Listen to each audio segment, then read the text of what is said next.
नमस्कार। 14 मई 1948 को ब्रिटिश राज से आज़ादी मिलने के बाद एक छोटा सा देश बना जो तकरीबन 6 अरब राष्ट्रों से घिरा हुआ है। 22,145 स्क्वायर किलोमीटर की उसका क्षेत्रफल है। 93 लाख के आसपास उसकी आबादी है, महज 93 लाख। अगर क्षेत्रफल के दृष्टिकोण से बोला जाए तो दिल्ली के आसपास आप कह सकते हैं, और दिल्ली से भी छोटा है, दिल्ली से थोड़ा सा छोटा है। और ये राष्ट्र 1948 से लेके आज तक तकरीबन छोटे मोटे इसने 7 युद्ध लड़ लिए हैं, और हर साल इसके यहाँ कुछ न कुछ तांडव होता ही रहता है। मैं बात कर रहा हूँ इजराइल की। इजराइल अपने आसपास के तकरीबन जो उसके अगल बगल में जो अरब देश से उसकी सीमा लगती है, उसमें जॉर्डन है, लेबनान है, सीरिया है, इराक है और फ़लस्तीन है। इन सारे देशों से उसकी सीमा लगती है। इजिप्ट है। और इन देशों के साथ उसने एक 6 दिन का युद्ध भी लड़ा था, जिसमें ये सारे 6 देश इकट्ठे उसके ऊपर हमला कर दिए थे, और उसने इन सभी देशों को बहुत बुरी तरह से शिकस्त दी थी। इजराइल अपने आप में बहुत ही यूनिक देश है।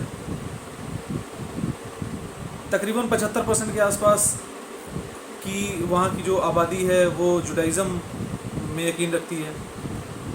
यहूदी आबादी है वो। 15% के आसपास इस्लाम के फॉलोअर्स हैं, और बाकी तमाम अलग धर्मों के लोग हैं। पूरी तरह से डेमोक्रेटिक कंट्री है, और जिस तरह से उसने झेला है वर्ल्ड वॉर के पहले, उसने बहुत कुछ सबक लेते हुए ज़ीरो टॉलरेंस पॉलिसी रखी हुई है टेररिज्म के खिलाफ। मजाल है किसी की अगर उसको छेड़ दे और वो बच जाए और दुनिया के किसी भी कोने में रहे, उसका बचना नामुमकिन है। अभी हालिया 3 दिन पहले की घटना है। अल-अक्सा मस्जिद, जो कि इजराइल के अंतर्गत आता है, वहाँ पे शायद अंतिम जो ईद से पहले की जो नमाज होती है, वो नमाज पढ़ने के लिए कुछ लोग वहाँ जमा हो गए, जो कि वो प्रतिबंधित किया हुआ है, वहाँ जाना मना है। शायद फ़लस्तीनी लोग वहाँ अंदर चले गए, ब्लॉक मना करने के बावजूद। वहाँ पुलिस ने रोका टोकी की। जहाँ रोका टोकी की वहीं पे बमबाजी होने लगी। बमबाजी होने के बाद मामला तूल पकड़ गया। उसके बाद अगले दिन होते होते हमास ने तकरीबन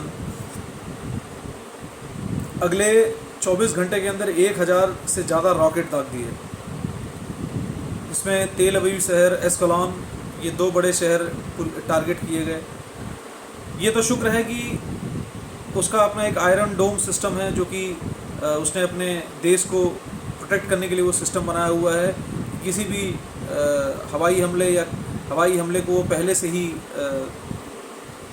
भांप लेता है, और वो अपने सिस्टम पे काम करता है 24 घंटे 365 दिन। उसने इंटरसेप्ट करते हुए इन रॉकेटों को तबाह किया। तकरीबन 90% तबाह किए। बाकी 10% रॉकेट जहाँ तहाँ गिरे, जिसमें काफ़ी लोग हताहत हुए, काफ़ी लोगों की डेथ हो गई। अब तक मैंने जो सुबह तक जो मेरे जानकारी में थी, तकरीबन 100 के आसपास जो है गाज़ा पट्टी में 100 के आसपास लोग मारे गए हैं, जिसमें से 16 के आसपास तो उनके कमांडर्स हैं, जो हमास के कमांडर्स थे। और ये इजराइल की पॉलिसी पहले से थी। इजराइल ने हालांकि टारगेट करके उन्हीं बिल्डिंगों के ऊपर किया। उसने सिविलियंस के ऊपर हमला नहीं किया है। उसने टारगेट उसी बिल्डिंग पे किया जहाँ पे ये सब लोग छुपे रहते थे। लेकिन ऑब्वियसली वो गेहूं के साथ घुन पिस जाते हैं।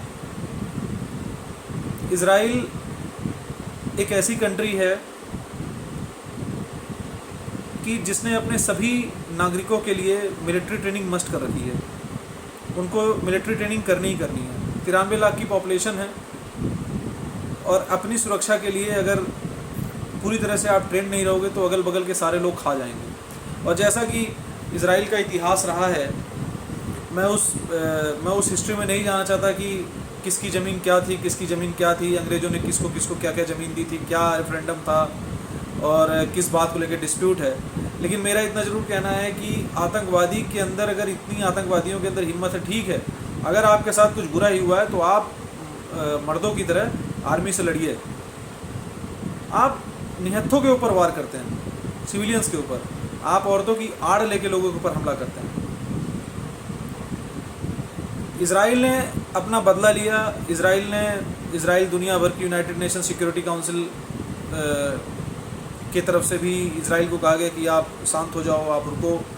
ऑर्गेनाइजेशन ऑफ इस्लामिक कोऑपरेशन, जो कि 56 मुस्लिम देशों का एक अम्ब्रेला है, उन लोगों ने भी अपना कड़ा प्रतिरोध जताया।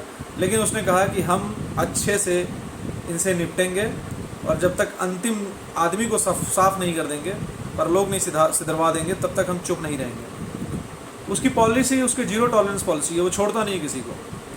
इसका इतिहास रहा है। आज पूरे दुनिया भर में उसने हमला वहाँ पे किया, पूरे दुनिया में जहाँ तहाँ लोग बैठे हुए हैं, सबके पेट में दर्द हो रहा है।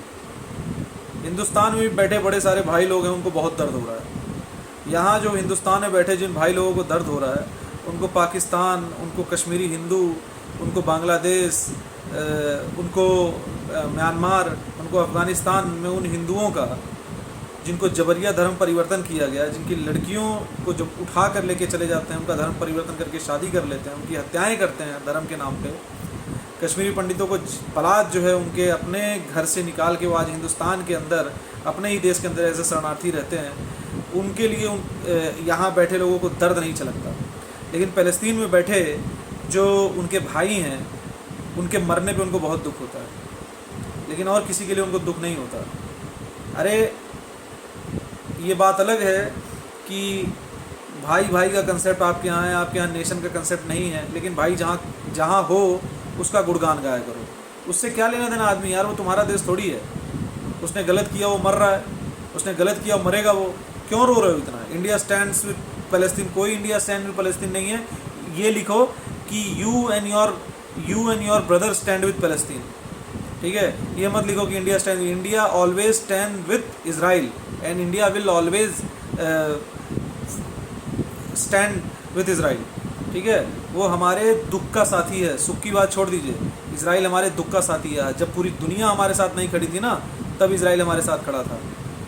तो ये इसके बारे में तो सोचना ही नहीं है किसी भी तरह से। इस कठिन घड़ी में भी वो हमें उसकी 3 कंसाइनमेंट आ चुकी है, ऑक्सीजन कंसनट्रेटर्स की और ऑक्सीजन सिलेंडर्स की और तमाम और चीज़ों की, ठीक है? आप जो है उइगर जो मुसलमान है चाइना में, जिनको ख़त्म किया जा रहा है, उनके बारे में आपके मुंह से एक जुबान नहीं निकलती, उनके लिए कोई बात नहीं निकलती। हज़ारा कम्युनिटी पाकिस्तान में मारी जा रही है, उनके लिए दर्द नहीं होता। बलोच मारे जा रहे हैं, उनके लिए दर्द नहीं होता। हिंदू काटे जा रहे हैं, दर्द नहीं होता। शिया मुसलमान मारे जाते हैं पाकिस्तान में, अफ़गानिस्तान में, उनके लिए आपको दर्द नहीं होता। आपको दर्द उन फ़लस्तीनियों के लिए होता है। क्यों भाई? आपके चचेरा भाई हैं क्या वो, या फूफा के बेटे लगते हैं, या पूर्व जन्म का कोई रिश्ता है? बेशर्मी की हद है यार। इज़राइल ने पता है क्या किया है? इज़राइल ने ओपन लेटर लिखा हुआ है सब लोगों को। अगर कोई भी इज़राइली सोशल मीडिया के ऊपर फ़लस्तीन का समर्थन करते दिख जाए तो इन्फॉर्म करिए, ठीक है? किसी भी चीज़ पे इन्फॉर्म करिए, हम वो अच्छे से निपटेंगे उनको। इज़राइल में सेकुलरिज्म का पाठ पढ़ाने कोई नहीं आता। इज़राइल जो है पकड़ के बस उसको इतना ही पता है कि आर या पार की बात वो करता है, वो कोई दूसरी बात नहीं करता। बेशर्मों की तरह मतलब हद है यार। कभी झंडा लेके पहुंच जाते हो कि म्यांमार के मुसलमानों के लिए रोते हो। अरे जो उनके साथ किसी के साथ गलत हुआ है, ठीक है, मानते हैं, लेकिन जो तुम्हारे देश में जो गलत होता है लोगों के साथ, उसके लिए कभी तुम्हें रोना नहीं आता? मतलब अगर मुसलमान को दुनिया में कहीं भी दर्द होगा तो तुम्हें दर्द होगा। इसीलिए दुनिया भर में, इसीलिए और कोई कारण नहीं, इस्लामोफोबिया इसी वजह से है, ठीक है? और किसी के लिए दर्द नहीं होता तुम्हें, और किसी के लिए आप लोग को दर्द नहीं होता। जाओ, क्या कर लोगे उसका? इजराइल का कुछ कर पाओगे उसका? कुछ नहीं कर पाओगे, एक बाल नहीं उखाड़ पाओगे इजराइल का, ठीक है। उसके ऊपर लगा लो, उसको अमेरिका नहीं कुछ कर सकता तो आप लोग क्या कर लोगे उसका? तो पाकिस्तान चिल्लाता रहता है, कुछ कर पाएगा उसका? अलबत्ता जितने इतने इतने सारे तो देश हैं, कोई उसको फ़ोन करके कोई उसको कुछ बोल पाया है? क्या कर पाएंगे? 93 लाख की पॉपुलेशन है, फिर भी किसी की हिम्मत नहीं है कि उसके ऊपर जाके कुछ कर पाए। वहीं से उड़ान बढ़ेगा, लाके दाग देगा, जो है अंदर लाके बम गिरा देगा। वो इजराइल है, वो दोस्ती निभाना जानता है, दुश्मनी तो बहुत बुरी तरह से करता है, पता भी नहीं चलता और जय श्री राम हो जाता है। वो इस किस्म का देश है, और भारत इजराइल के साथ हमेशा खड़ा रहेगा। तो ये फालतू की ढकिया नुकुसी समर्थन करना बंद करो और हिंदुस्तान के साथ खड़े रहो, फ़लस्तीन के साथ खड़े मत रहो। जिसके साथ जो होना होगा वो होगा, जिसने जो किया है वो भरेगा, वरना पड़ेगा। इजराइल भरवा के ही मानेगा। चैन से रहो, जाओ सो, मौज करो। नमस्कार।